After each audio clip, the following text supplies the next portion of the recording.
ici dans l'enceinte des archives départementales, un lieu prestigieux lié au patrimoine cantalien.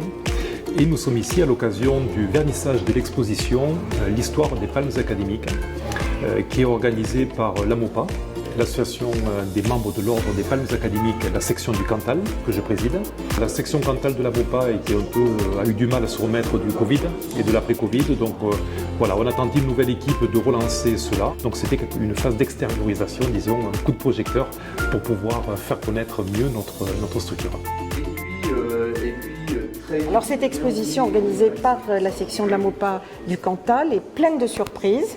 Elle nous présente une grande variété de décorations avec toute son histoire depuis sa création en 1808.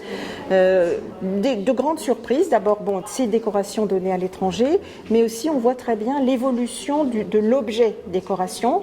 D'abord une broderie qui se détache de plus en plus avec des adaptations, des interprétations assez drôles parfois.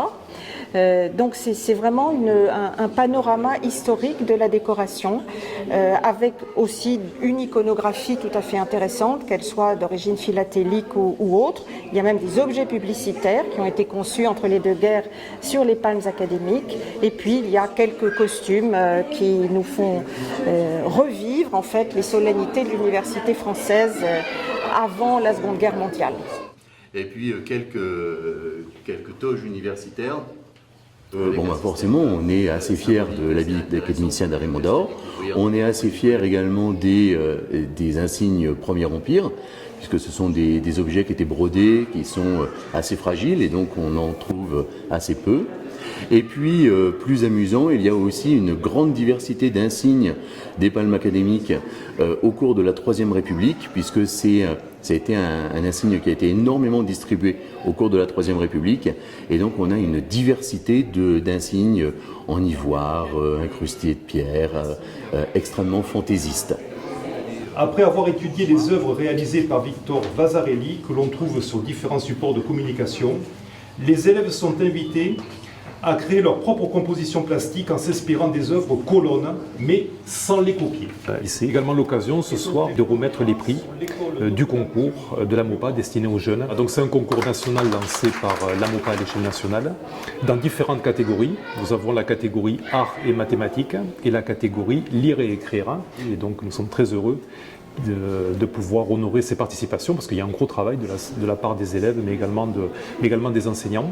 Et ensuite les numéros 1, les lauréats dans chaque catégorie iront concourir à l'échelle nationale à Paris pour défendre les couleurs du Cantal.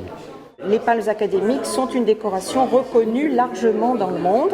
Elles sont attribuées par le ministre de l'Éducation française, mais aussi par le ministre de l'Europe et des Affaires étrangères pour récompenser des personnes qui œuvrent pour développer les projets des jeunes et aussi pour faire rayonner la langue et la culture française.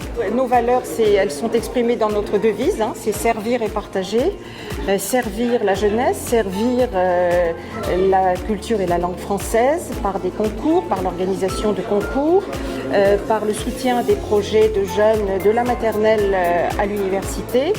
C'est bien sûr la laïcité, nous sommes très très attachés au principe de la laïcité et c'est le partage des initiatives, le partage des projets.